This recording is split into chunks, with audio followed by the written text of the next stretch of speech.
Radhe Radhe to everyone. So welcome to the series where we are solving practice questions for the higher mathematics.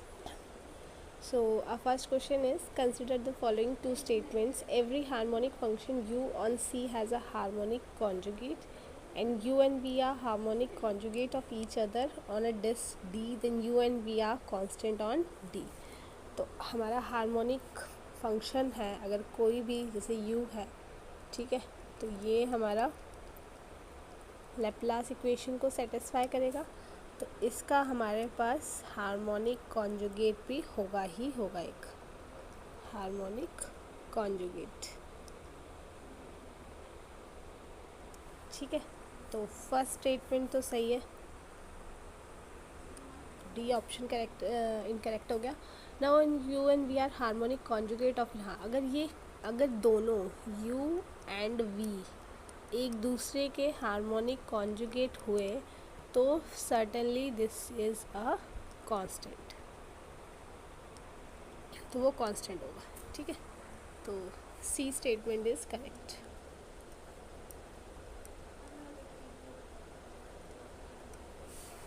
Now next question is, which of the following Mobius transformation maps the unit disk into itself. अब देखो हमने usually क्या पढ़ा है, ये unit disc है तो ये मैपिंग भी यूनिट डिस्क पे ही जा रही है। तो हम कैसे कर सकते हैं इसको, कोई भी पॉइंट ले लो, इंटीरियर पॉइंट ले लो तो वो इसके इंटीरियर में जाना चाहिए, बाउंड्री पॉइंट ले लो बाउंड्री पे जाना चाहिए, यहाँ से कोई पॉइंट ले लो यहाँ जाना चाहिए, but it will take huge time. तो अगर हमें ये देखना है कि जो यूनिट डिस्क है वो इटसेल्फ पे जाती है, जब भी यूनिट डिस्क इटसेल्फ पे जब मैप करती है तो इसमें एक ट्रिक होती है, दिस इक्वल्स टू दिस। ठीक है, ये और A D minus B C ये हमेशा 1 होना चाहिए। तो now task is to check these conditions. For first it will check, it is 4 plus 1 4 plus 1, checking this condition, so it will be 2 plus 2, it is 5, it is not equals to 1, so second condition is not satisfying, so A option incorrect. ठीक है, then C option, B option, it is 1 plus 1 1 plus 1, first condition satisfied, second is 1 plus 1 which is not equals to 1, so B option also incorrect. C option, 4 plus 1 4 plus 1, first condition satisfied, 2 plus 2, second is not satisfied. ठीक है, then D, 1 plus 1, first is satisfied and 1 minus 1 is not 1, तो none of the option is correct here.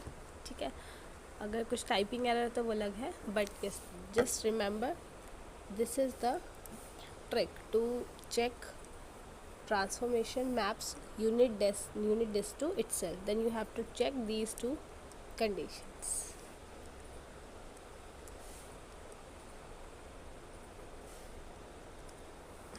Now next है F A B analytic on D such that हमें okay. Now what you will do, यहाँ पे आप z की जगह 1 plus 1 by n डाल दो and the option which is matching as पर दिस वो सही हो जाएगा। ठीक है, तो हमें यही करना है। तो फर्स्ट ऑप्शन देखते हैं, 2 into 1 plus 1 upon n plus 1 1 plus 1 upon n, सो ये आ जाएगा 3 plus 1 upon n 1 plus n, so it is 3n plus 1 n plus 1 which is not matching, so A option is incorrect.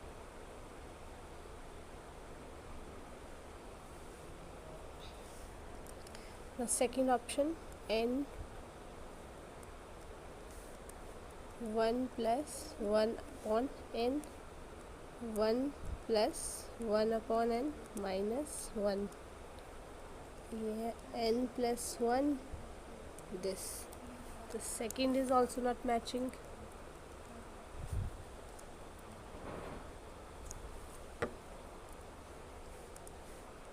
1 plus 1 upon n plus 1 1 plus 1 upon n. It is 2n plus yes. This 3 option is matching. C option is correct option. बस हमने h की z की जगह 1 plus 1 upon n डाला और कुछ नहीं किया है. नाउ नेक्स्ट क्वेश्चन है which of the following is false. अच्छा, अगर फॉल्स है तो हमें इसमें चेक करना पड़ेगा. तो अब आप देखो जो फर्स्ट ऑप्शन है, फर्स्ट ऑप्शन ये कहता है कि अगर हमारा एक फंक्शन किसी भी एक पॉइंट पे ज़ीरो हो जाए और वो फंक्शन एंटायर फंक्शन है, किसी भी एक पॉइंट पे ज़ीरो हो जाए और अगर वो एंटायर फंक्शन है तो फिर according to identity theorem, according to identity theorem वो f क्या होगा, ज़ीरो होगा. This statement is true. ठीक है. और तो हमारा आइडेंटिटी थ्योरम का एक बार मैं प्रूफ बता देती हूँ कि स्टेटमेंट बता देती हूँ. If two holomorphic function agree on a set that has an accumulation point that is limit point in their domain. ठीक है, लिमिट पॉइंट उनके डोमेन में होना चाहिए. ज़ीरो आ रहा है इस डोमेन में इसलिए then they are identically on the entire domain. ठीक है. और हमारे इसमें जो इंटरवल दिया है हमारे पास, इसमें भी क्या है, इनफाइनेटली मैनी पॉइंट्स है. तो लिमिट पॉइंट भी आ गया तो ये ज़ीरो हो जाएगा. Now option B. Option B कह रहा है कि ए जो है वो अनकाउंटेबल सेट है. A is our uncountable set. ठीक है. और एफ जेड जो है वो हमारा ज़ीरो है फॉर ऑल. ठीक है, फॉर ऑल दिया है हमारे पास. तो ये क्या होगा कि जो अनकाउंटेबल सेट होता है उसके पास भी पक्का लिमिट पॉइंट होगा. अनकाउंटेबल सेट है तो उसके पास लिमिट पॉइंट होगा. तो अगेन अगर लिमिट पॉइंट है इसका और ज़ीरो आ भी रहा है इसमें, तो again by identity theorem, again by identity theorem ये क्या हो जाएगा आपका एफ बी ज़ीरो हो जाएगा. अनकाउंटेबल पॉइंट्स भी और लिमिट पॉइंट भी है. ठीक है. नाउ सी ऑप्शन को हम देखते हैं. पहले डी ऑप्शन कर लेते हैं. अब डी ऑप्शन में क्या है हमारे पास, 1 अपॉन n. इसमें भी हमारे पास जो लिमिट पॉइंट है वो क्या है, ज़ीरो आ रहा है. ठीक है, ये भी इनफाइनाइट पॉइंट है तो ये भी आइडेंटिटी थ्योरम से हमारा ज़ीरो हो जाए. तो एलिमिनेशन से भी सी ऑप्शन है जो फॉल्स हो रहा है. ठीक है, लेकिन फिर भी हम इसका देखते हैं. तो अब देखो जो ए एन है आपकी जो सीक्वेंस है, sequence of distinct complex number है, डिस्टिंक्ट कॉम्प्लेक्स नंबर की एक सीक्वेंस है. तो अब ये स्टेटमेंट में क्या है, इसमें एक्यूमुलेशन पॉइंट नहीं है. इसका एग्जांपल हम लेते हैं एक एफ ऑफ जेड. अगर मैं लेती हूँ साइन ऑफ पाई जेड. ठीक है. अब यहाँ पे जो z है हमारी सीक्वेंस n आ गई, n ले लेते हैं तो हमारी सीक्वेंस क्या बन जाएगी, साइन n पाई. ठीक है. अब साइन n पाई अगर हमने ले लिया तो साइन n पाई तो हमारा ज़ीरो होगा अगर हम 1 पुट करेंगे, 2 पुट करेंगे, 3. लेकिन ये f जो है हमारा ज़ीरो नहीं होगा. ठीक है, आप समझो इसको. साइन n पाई जब भी आप कोई भी इंटीजर डालो तो ये हमेशा ज़ीरो आएगा, लेकिन ये अपने आप में तो ज़ीरो सीक्वेंस नहीं है ना. तो ये तो कह रहा है कि ए एन जो है sequence of distinct complex number है फॉर ऑल एन और वो ज़ीरो है. बट ऐसे तो नहीं हो रहा है क्योंकि इसमें लिमिट पॉइंट्स का कहीं मेंशन नहीं है. तो C option is false option. ठीक है, और यही करेक्ट है क्योंकि हमसे फॉल्स ही पूछा गया था.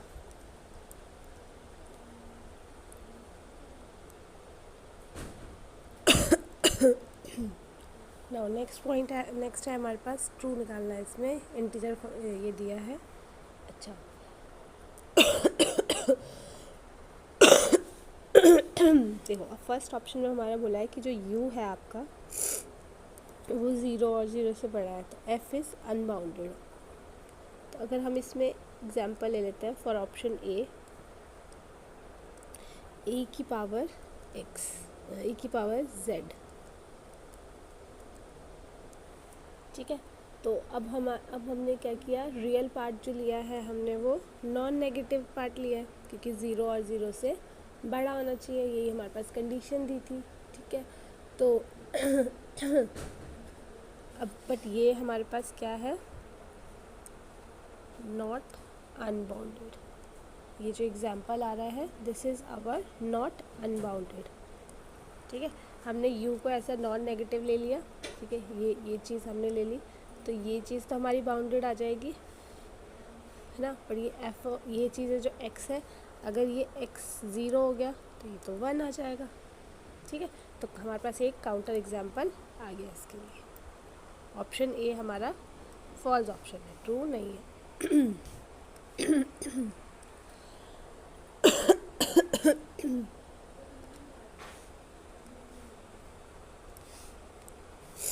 ठीक है, अब हम कर चलते हैं सेकेंड ऑप्शन। सेकेंड ऑप्शन कह रहा है कि एफ ऑफ जेड है वो आपका मॉड जेड से छोटा है, ठीक है।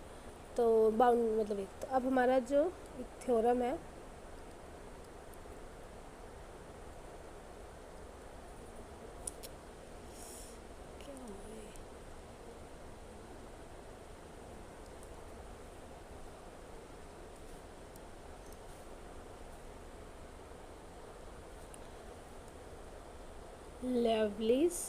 लेवलिस थ्योरम।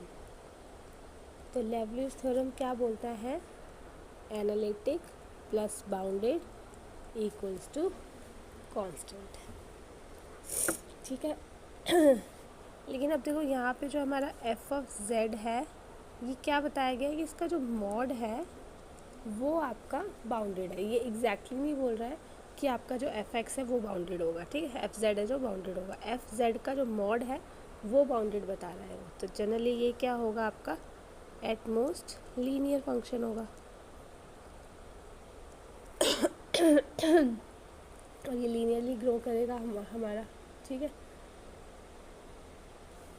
जैसे कि हम अगर एग्जांपल ले ए जेड प्लस बी, ठीक है, एफ ऑफ जेड जो आएगा, तो ये क्या होगा जब आप इसका मॉड लोगे ए जेड प्लस बी का जब मॉड लोगे तो वो आपका बाउंडेड होगा, ठीक है। लेकिन ये इंटायरली अपने आप में फंक्शन कोई बाउंडेड फंक्शन नहीं है, तो ये भी हमारा क्या हो जाएगा, फॉल्स स्टेटमेंट। ए भी फॉल्स, बी भी फॉल्स स्टेटमेंट आ जाएगी, ठीक है। अब सी बोल रहा है कि अगर यू बाउंडेड है हमारा तो वी भी बाउंडेड ही होगा, ठीक है। रियल पार्ट अगर हमारा बाउंडेड है तो हमारा इमेजिनरी पार्ट भी बाउंडेड ही होगा। तो इसके लिए हम एग्जांपल लेते हैं काउंटर, ऐसा होता नहीं है।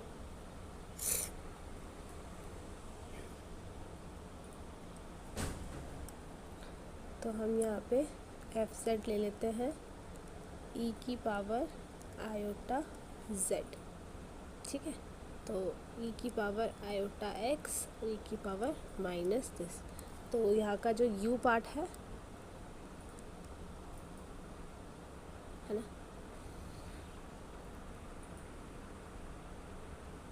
तो ये हमारा जो यहाँ पे रियल पार्ट हो जाएगा, ठीक है। तो वो क्या हो जाएगा, बाउंडेड है, लेकिन इमेजिनरी पार्ट इसमें bounded, imaginary is not bounded, not bounded. तो हमारा सी ऑप्शन भी क्या हो जाएगा, इनकरेक्ट ऑप्शन हो जाएगा। ठीक है।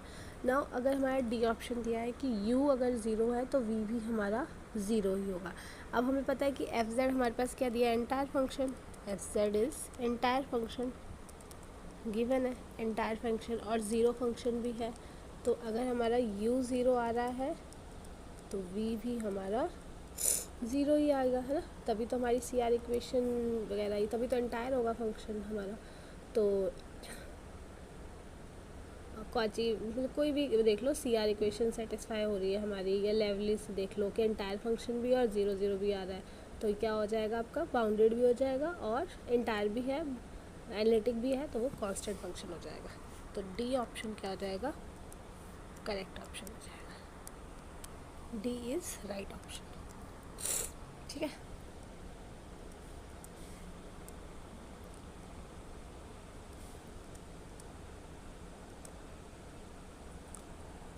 नाउ नेक्स्ट क्वेश्चन है हमारे पास, सी से सी एनालिटिक एक वन फंक्शन लेना है हमको। ओके, तो अब हमें पता है for option A false statement निकालनी है। फॉर ऑप्शन ए, अब इसमें लिखा है पॉलिनोमियल ऑफ डिग्री 1। तो अगर हमारे पास कोई भी पॉलिनोमियल है और उसकी डिग्री जो है वो 1 है, पॉलिनोमियल ऑफ डिग्री 1,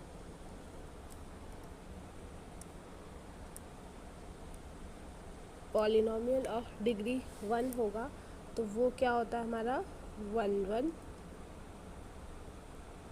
फंक्शन होता है। ठीक है, अगर हमारा ये डिग्री 1 से ग्रेटर होती तो ये हमारा 1 फंक्शन नहीं होता, लेकिन हमारा डिग्री 1 है तो this is our 1 function. Degree 1 का पॉलिनोमियल हमेशा 1 फंक्शन होता है। ठीक है, तो first statement is our true statement.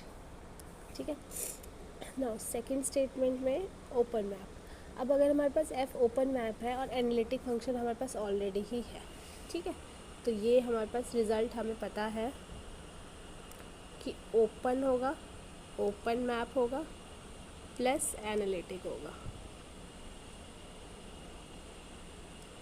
Open map और एनालिटिक होगा तो ये हमारा 1 फंक्शन होता है। ठीक है, 1 to 1 फंक्शन होगा ही होगा। ओपन 1 फंक्शन, या फिर ऐसे भी तो 1 फंक्शन हो और एनालिटिक हो तो वो आपका ओपन सेट टू ओपन जाता है, ओपन सेट से ओपन जाता है।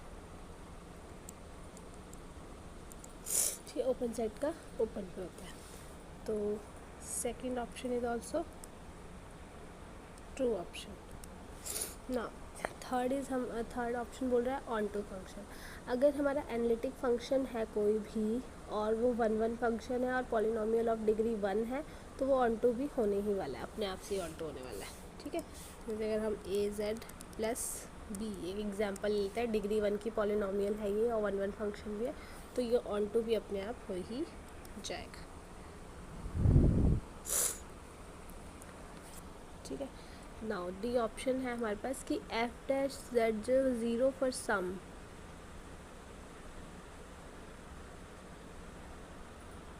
ओके, एफ डैश जो है वो हमारा 0 फंक्शन फॉर सम आ जाएगा।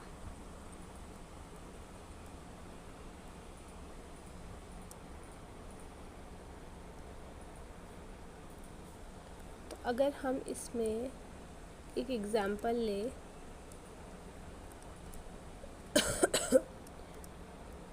F of Z A Z plus B. ठीक है, अब ए हमारा नॉट इक्वल्स टू 0 तो हम जब इसका डेरिवेटिव निकालेंगे तो ये तो हमारा ए आ रहा है which is not equals to 0। A हमारा एक कांस्टेंट भी है लेकिन 0 तो है ही नहीं है। ठीक है, नेवर 0। तो हमने एक काउंटर एग्जांपल इसके लिए ढूंढ लिया। तो डी ऑप्शन हमारा करेक्ट होगा क्योंकि हमें फॉल्स स्टेटमेंट चाहिए थी। ये कह रहा था कि एफ डैश हमेशा ही 0 आएगा, बट ऐसा नहीं है, कांस्टेंट आएगा, कोई भी कांस्टेंट हो सकता है।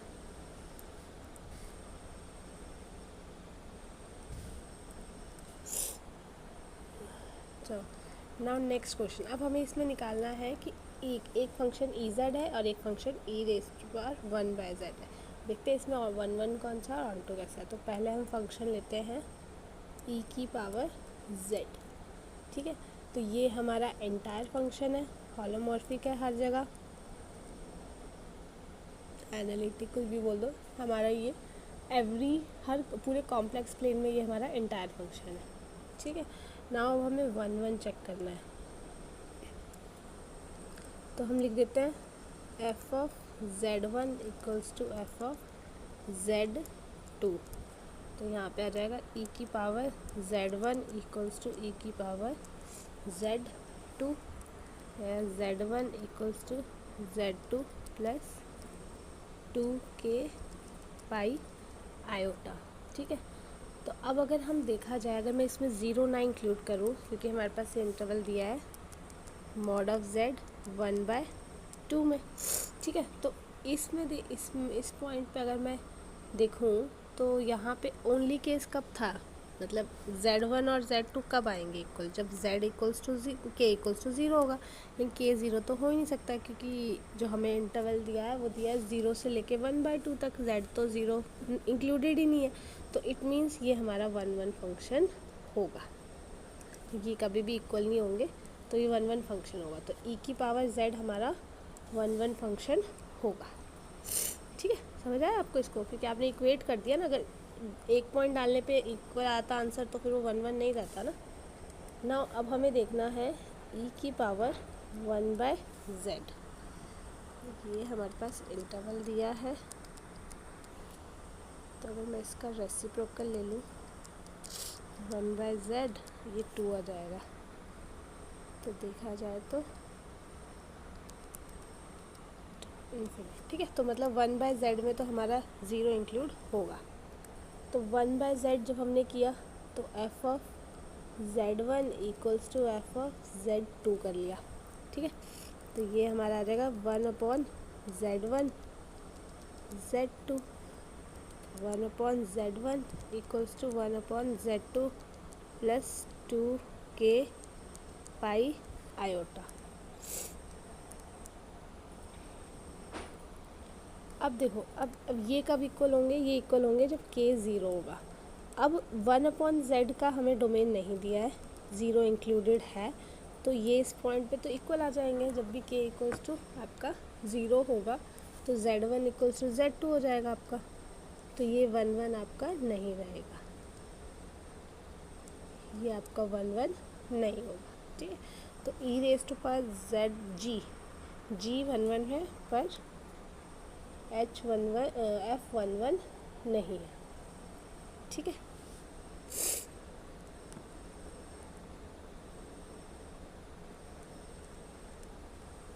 Now if all the roots of a polynomial ये है, तो ये आप देखो एक तरह से जो हमारे नीचे चीज़ दी है ना, ये उसका डेरिवेटिव है, तो ये कुछ ऐसा बन रहा है हमारा f' upon f of z।